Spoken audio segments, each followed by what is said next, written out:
네, 오늘 저는 본 말씀을 통해서 여호와의 산에 오를 자라고 하는 제목을 가지고 하나님 말씀을 증거하겠습니다. 본문의 시편의 배경을 보게 되면 다윗이 하나님의 법궤가 시온성에 들어왔을 때의 감격과 감동과 환희를 기록해 놓은 시편입니다. 어떤 믿는 사람이 하나님의 산에 오를 수 있을까? 저는 본문에서 두 가지로 교훈을 얻고자 합니다. 첫 번째는 만물의 주인이 하나님이심을 고백하는 자입니다. 1절 말씀 다시 보시게 되면 땅과 거기에 충만한 것과 세계와 그 가운데 사는 자들은 다 여호와의 것이로다 라고 했습니다. 이 세상 모든 만물, 우리가 눈에 보이든 눈에 안 보이든 모든 만물을 하나님이 창조하셨습니다. 눈에 안 보이는 땅 속에 있는 것까지도 하나님이 다 창조하셨습니다. 하늘의 무수한 별들을 보십시오. 바다의 무수한 고기들을 보십시오. 또 하늘의 무수한 새들도 보십시오. 모두가 다 하나님이 창조하신 걸작품들인 것입니다. 하나님은 자연 만물을 통해서 하나님의 광대하심을 저와 여러분들에게 보여주셨습니다. 네, 우리가 볼 수 없는 별의 세계를 은하계라고 하는데요. 그 은하계 안에는 무려 얼마나 수천억 개의 별이 있다고 합니다. 상상이 되십니까? 우리가 사는 지구 말고 이 우주 만물에 그런 행성이 있다는 거죠. 지구를 보십시오. 지구는 지금도 자전거 공전을 합니다. 봄, 여름, 가을, 겨울이 있습니다. 너무나 정확합니다. 너무나 정말 정확한 하나님의 조화를 우리가 자연을 통해서 분명히 알 수 있습니다. 우리가 날아다니는 새를 보게 되면 새에게도 참 놀라운 신묘막측함이 있습니다. 새의 몸에는 부드러운 솜털과 깃털이 있어요. 왜 필요한가? 이 새는 피부를 보호하고 체온을 빼앗기지 않도록 하기 위해서 하나님 새에게는 솜털을 허락해 주시고 또 깃털도 허락해 주신 거예요.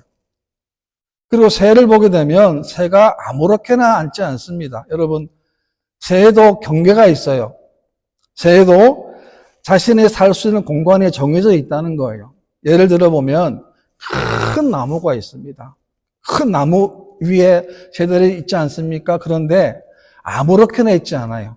큰 나무 가운데 맨 위에 거주하는 새가 있어요. 똑같은 나무에도. 그 다음에 중간에 거주하는 새가 있습니다. 그리고 나무의 맨 밑에 있는 새가 있는 거예요. 그러니까 이건 하나님께서는 이 경계를 다 정하셨다는 거죠. 참 놀랍지 않습니까?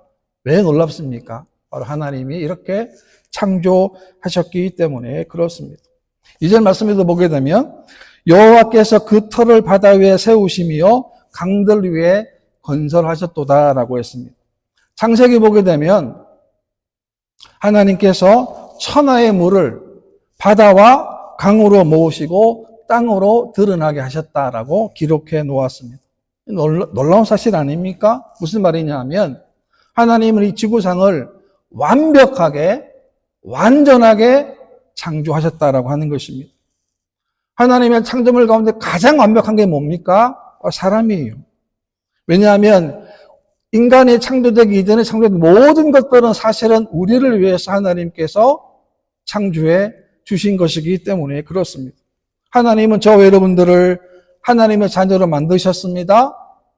그렇기 때문에 우리가 하나님을 믿기 때문에 하나님을 만나기 때문에 하나님을 알기 때문에 하나님께 나와서 거룩한 주일 예배를 하나님께 올려드릴 수 있는 것입니다. 이 땅의 주인이 하나님인 만큼 우리 삶의 주인도 바로 하나님이 되십니다. 이사야 40편 말씀을 보게 되면 너는 두려워하지 말라 내가 너를 구속하였고 내가 너를 지명하여 불렀나니 너는 내 것이라 라고 했어요. 이 구속이라는 말은 어떤 의미가 있냐면 대가를 지불하고 산다는 거예요.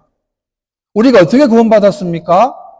우리가 어떻게 하나님의 자녀가 되었습니까? 똑같은 죄를 범했습니다. 똑같은 아담의 원죄가 있고 자범죄가 있어요. 영원히 죽어마땅한 진노의 자녀들이었는데 하나님 우리의 모든 죄를 이 땅에 독생의 성자 예수님 보내주시고 예수님의 십자가의 그 공로로 말미암아 우리가 하나님의 소유가 된 것입니다. 우리는 우리 것이 아닙니다. 우리 모든 것이 바로 하나님의 것입니다. 우리의 계획들, 우리의 미래들, 우리의 모든 것이 다 하나님의 손 안에 있다라고 하는 것입니다. 하나님이 얼마나 감사합니까? 우리 같이 연약한 자들을 불러주셔서 하나님의 자녀로 삼아주시고 매 주일마다 하나님께 거룩한 예배를 통해서 다시 한번 우리의 주인 누군가를 우리가 확인을 하고 확인을 받는 거예요. 우리의 주인 누구입니까? 하나님이십니다. 왜냐하면 우리는 우리의 미래를 그 누구도 알 수 없기 때문에 그렇습니다. 시편에 보게 되면 다윗의 고백입니다. 여호와는 나의 목자시니 내게 부족함이 없으리로다라고 고백했습니다. 여러분, 다윗 생애 가운데 부족한 것이 없기 때문에 이런 고백을 했겠습니까? 아니지요. 다윗을 보게 되면 수많은 정말 모수한 고난과 핍박과 도망과 연단을 다 받았지 않습니까? 그런데 왜 부족함이 없다고 그랬겠습니까? 그러면 순간순간마다 하나님이 그와 함께 하시고 순간순간마다 도와주시고 순간순간마다 지켜주시는 거예요. 그래서 하나님이 나의 목자시기 때문에 내게 부족함이 없다라고 다윗이 고백을 한 것입니다. 또 신약 성경을 보게 되면 예수님은 선한 목자가 되셨는데 선한 목자는 그 양을 잘 안다고 했습니다. 우리가 한 교회를 다녀도 모를 때가 있어요. 한 집에 있어도 그 안에 있는 슬픈 마음, 아픔, 고뇌를 모를 때가 있습니다. 그런데 우리 예수님, 우리 모든 것들을 다 아신다는 거예요. 우리의 고통과 우리의 아픔과 우리의 슬픔을 우리 예수님이 잘 아신다는 거예요. 우리가 얼마나 약합니까? 우리가 얼마나 부족합니까? 이 모든 것들을 우리 주님이 다 아신다는 거예요. 우리가 아브라함을 보게 되면 아브라함이 부름을 받고 하나님께서 예비하신 곳으로 가는 인생을 살았습니다. 그런데 하나님께서 99세 때 다시금 아브라함 부르십니다. 이름을 바꿔주시지 않습니까? 아브라함으로 새로운 이름을 주셨습니다. 그러니까 이제는 하나님과 새로운 관계를 새롭게 열 수 있도록 하나님 이름을 바꾸신 거예요. 그러니까 아브라함에게는 모든 것이 다 새로운 삶이 되어야 하는 거예요. 그런데 창세기를 보게 되면, 그 다음 보게 되면 아브라함이 그랄에 갔을 때 20장인데 보게 되면 그랄에 갔는데 어떤 일을 했냐면 그랄 사람들이 두려운 거예요. 그래서 어떻게 했냐면 자기 아내를 또 누이라고 거짓말을 했어요. 이것은 창세기 12장에 보게 되면 하나님 부를 때 첫 번째 했던 거짓말인데 또 하게 되는 거예요. 이게 무슨 말입니까? 그만큼 인간은 약한 존재라고 하는 것입니다. 아브라함만 그런가요? 아니죠. 저 여러분 마찬가지입니다. 우리도 때로 넘어지고 때로 실족하고 때로 좌절할 때가 얼마나 많이 있습니까? 그럴 때도, 그런 순간에도 하나님이 우리와 함께 하시는 거예요. 네, 그렇기 때문에 우리 인생은 하나님만을 의지하는 삶이 되어야 합니다. 왜? 하나님의 손이 가장 완벽한 손이고 가장 힘있는 하나님의 손이기 때문에 그렇습니다. 저 여러분들은 하나님의 사랑이 아니면 단 한순간도 살아갈 수가 없어요. 우리의 죄짐을 누가 해결해 줄 수 있습니까? 바로 하나님이시고 바로 예수님 아닙니까? 네, 그렇기 때문에 우리의 인생은, 우리의 주인은 하나님이심을 여러분들은 날마다 고백하시기를 바랍니다. 그리고 우리는 평생 동안 우리의 주인 되신 하나님과 함께 동행하는 그런 믿음의 삶이 되시기를 바랍니다. 네, 그래서 우리가 감사한 것이고 그래서 우리가 기쁜 거예요. 왜? 우리에게는 주인이 있기 때문에 그렇습니다. 그 다음에 두 번째는 우리가 여호와의 산에 오르려고 그러면 어떻게 됩니까? 우리가 이 땅에서 하나님 원하시는 거룩함의 삶을 살아야 합니다. 여호와의 산에는 아무나 오를 수 없습니다. 한 나라의 대통령을 만나는 것도 쉽지 않습니다. 대통령 만나려면 먼저는 대통령을 초청해서 됩니다. 언제까지 어디서 만난다는 초청장을 받게 되면 초청받기 전에 또 대통령과 만나서 어떻게 해야 될 것인가, 무슨 일을 하면 안 되는가에 대한 주의와 교육을 또 받습니다. 그리고 난 다음에 대통령과 면담을 하거나 만나는 것입니다. 여러분, 대통령과 만나는 것도 이런 절차가 있는데 하나님과 만나는 것도 마찬가지 아니겠습니까? 우리가 대통령과 사람과는 비교할 수 없는 만왕의 왕 되시는 하나님과 우리가 만나게 되는 거예요. 3절 보시게 되면 여호와의 산에 오를 자가 누구며 그의 거룩한 곳에 설 자가 누구인가 라고 했습니다. 하나님의 산에 오른다고 하는 것은 하나님을 만나고 하나님을 예배하고 하나님을 경배하고 하나님을 경외하는 자를 말하는 거예요. 오늘 얘기하면 우리가 하나님께 주일날 모여서 예배드리는 것과 똑같습니다. 우리가 하나님께 예배드리는 것이 가장 큰 기쁨이고 가장 큰 행복이고 가장 큰 감격이 되어야 하는 것입니다. 우리가 하나님의 자녀라고 말을 하는데 어떻게 우리가 하나님의 자녀임을 정체성을 알 수 있습니까? 예배라는 거예요. 예배. 왜? 이 예배를 통해서 하나님이 나의 주인이 되시고 이 예배를 통해서 내가 한 주간 또 어떤 삶을 살았는가 혹시라도 하나님 오실 때 잘못한 것 있다면 이 시간 고백하고 회개하고 자복하는 겁니다. 하나님 가까이 있는 자에게 복이라고 그러지 않습니까? 어떻게 가까이 합니까? 우리가 하나님 앞에 예배를 드림으로 우리가 하나님을 가까이 할 수 있는 겁니다. 왜 성도가 세상에 끌려갑니까? 그 삶에 하나님을 향한 온전한 예배가 없기 때문에 그렇습니다. 예배를 통해서 하나님이 보여주시는 하나님 주시는 그 놀라운 은혜와 사랑을 모르기 때문에 세상으로 끌려가게 되는 것입니다. 4절입니다. 곧 손이 깨끗하며 마음이 청결하며 뜻을 허탄한 데 두지 아니하며 거짓 맹세하지 아니하는 자로다라고 했습니다. 먼저는 손이 깨끗해야 합니다. 손. 이 손은 뭘 말할까요? 이 손은 인간의 삶을 말하고 인간의 행위를 말하는 것입니다. 깨끗하다라고 하는 것은 흠이 없고 거룩한 삶을 사는 것을 의미하는 것입니다. 우리 하루 동안에 손을 얼마나 자주 씻습니까? 왜 씻습니까? 손이 더러워지기 때문에 씻는 거예요.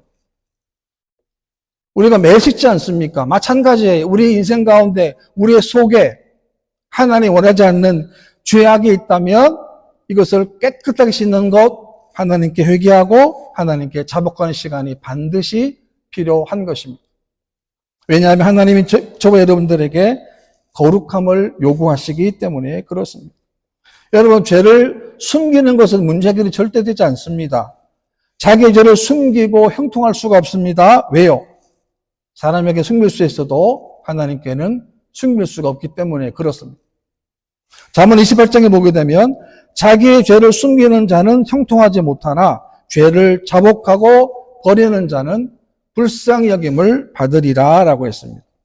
여러분, 죄를 부인하거나 죄를 은폐하거나 죄를 전가하는 것은 더 큰 비극을 초래하는 일인 것입니다.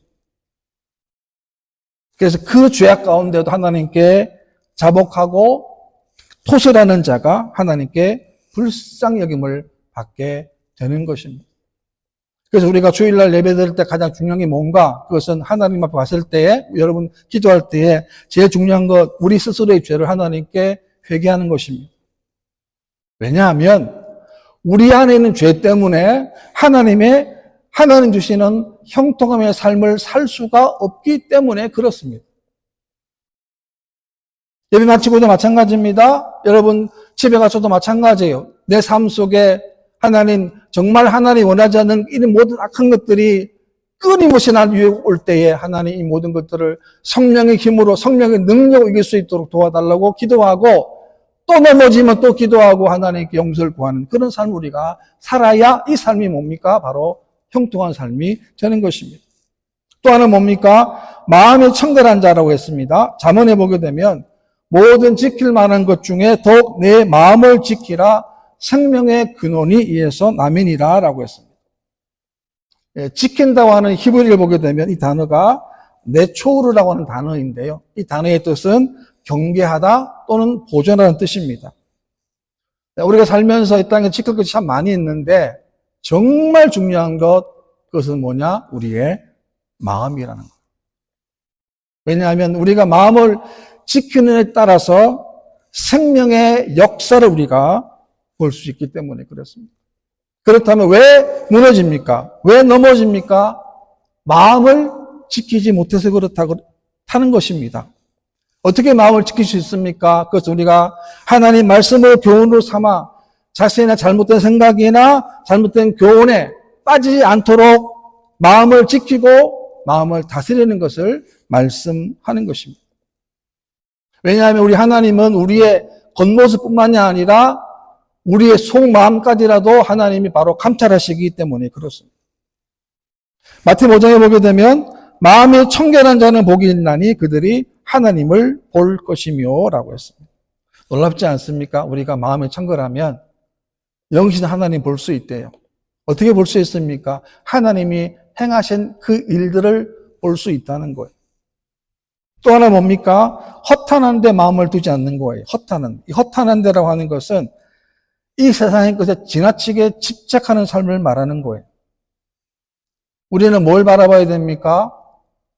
누구를 바라봐야 됩니까? 어떤 걸 바라봐야 됩니까? 우리는 이 땅에서 눈에 보이는 이 땅이 아닙니다. 눈에 안 보이는 이 땅에서 우리는 하나님의 나라를 세우는 것입니다. 하나님의 의를 우리가 추구하는 것이에요. 마틴 루터가 수도원에서 여러 날을 식음을 전폐하고 기도하고 있었습니다. 어떤 기도냐면 주님, 이 죄를 용서하여 주십시오. 주님, 나의 마음의 죄를 용서해 주십시오. 이런 기도를 계속했습니다. 어느 날 루터가 세숫대에다가 물을 떠서 손을 씻었습니다. 한 번, 두 번도 아니고 거의 실생한 사람처럼 계속 자신의 손을 씻었습니다. 그랬더니 옆에 있던 친구가 물어봤습니다. 왜 루터한테 손을 자꾸만 씻느냐라고 물어봤을 때 루터 이렇게 답을 했습니다. 아무리 깨끗이 씻으려 해도 내 마음을 깨끗이 씻을 수가 없다네 라는 말을 했습니다. 하나님 앞에 정말로 정결한 자로 살기로 결심했던 또 간절히 원했던 루터의 삶의 모습인 것입니다. 우리도 마찬가지입니다. 다른 사람은 몰라도 하나님은 우리의 마음을 다 아세요. 다른 사람들은 모릅니다. 그러나 하나님만 우리 마음을 다 아신다는 것. 그 다음에는 거짓 맹세를 하지 않는다라는 거죠. 이것은 뭘 말할까요? 이것은 우리가 살아가면서 말을 해야 하는데 말을 했으면 실행하는 거예요. 우리는 믿는 성도들은 우선은 말에서 진실해야 합니다. 말에 정직해야 됩니다. 정직한 사람, 정직한 말이 필요하다는 것이죠. 우리가 진실한 삶을 살 수 있겠습니까? 그래서 우리가 날마다, 시간마다 하나님과 영적 교제를 나누어야만 가능한 것입니다. 예배 드리는 것이 왜 중요한가? 그것은 우리가 전심으로 하나님을 바라볼 수 있는 시간이기 때문에 그렇습니다. 우리가 바쁜 시간, 한 주간 동안 분주한 시간 보내기 때문에 정말 예배 시간만큼이라도 우리가 하나님께 우리 마음을 다해서 정말 하나님 원하시는 기쁜 예배가 무엇인지 또 내가 뭘 잘못하고 있는지 한 주간 어떻게 살아야 될 것인가를 우리가 예배를 통해서 깨우치는 시간을 우리가 갖기 때문에 그렇습니다. 여러분 더 나은 인생을 원하십니까? 그렇다면 더 나은 예배를 드리시기를 바랍니다. 더 나은 예배를 드리시길 원하십니까? 그렇다면 더 나은 예배자가 되시기를 바랍니다. 더 나은 예배자가 되고 싶으십니까? 그렇다면 여러분들은 더 나은 삶을 사시기를 바랍니다. 여기에 하나님의 축복이 있는 것입니다. 하나님의 산에 오른 자의 축복이 무엇입니까? 예배자의 축복이 무엇입니까? 5절에 보게 되면 그는 여호와께 복을 받고 구원의 하나님께 의를 얻으리니라고 했어요. 온전한 예배를 드리게 되면 하나님께 복을 받습니다. 어떤 복을 받을까요? 우리가 온전한 예배를 드리게 되면 하나님이 나와 함께 하셨음을 고백하는 믿음을 가지게 된다는 거예요. 앞으로도 마찬가지 아니겠습니까? 어떤 일을 만나도 어떤 고난을 닥쳐도 어떤 위기 상황 가운데서도 하나님이 나와 함께 한다는 사실을 믿음으로 깨닫고 믿음으로 고백하게 되는 것입니다. 6절 말씀에도 보게 되면 이는 여호와를 찾는 족속이요 야곱의 하나님의 얼굴을 구하는 자로다라고 했습니다. 여기서 야곱의 하나님 얼굴 구한다 그랬지 않습니까? 야곱은 어떤 사람입니까? 야곱은 참으로 이기적인 사람이에요. 자기밖에 모르는 사람이에요. 그런데 그런 야곱을 하나님이 만나 주셔서 야곱으로 살지 않고 이스라엘로 살도록 하나님이 하셨습니다. 야곱이 하나님과 붙들고 씨름을 했습니다. 여러분, 왜 씨름을 했겠습니까? 왜 야곱에게 씨름이 필요했겠습니까? 그것은 야곱에게 잘못된 것, 잘못된 생각, 잘못된 아집, 잘못된 성리를 꺾어야만 하기 때문에 하나님은 야곱에게 씨름을 하신 거예요. 그래서 야곱이 온전히 변화되어서 하나님만을 의지하는 사람이 된 겁니다. 그 전제가 뭡니까? 그 전제가 바로 하나님의 사람으로 변화되는 것입니다. 얼마나 놀라운 일입니까? 우리 인생에도 마찬가지예요. 우리가 하나님께 씨름할 부분이 분명히 있습니다. 교만한 것 씨름해야 합니다.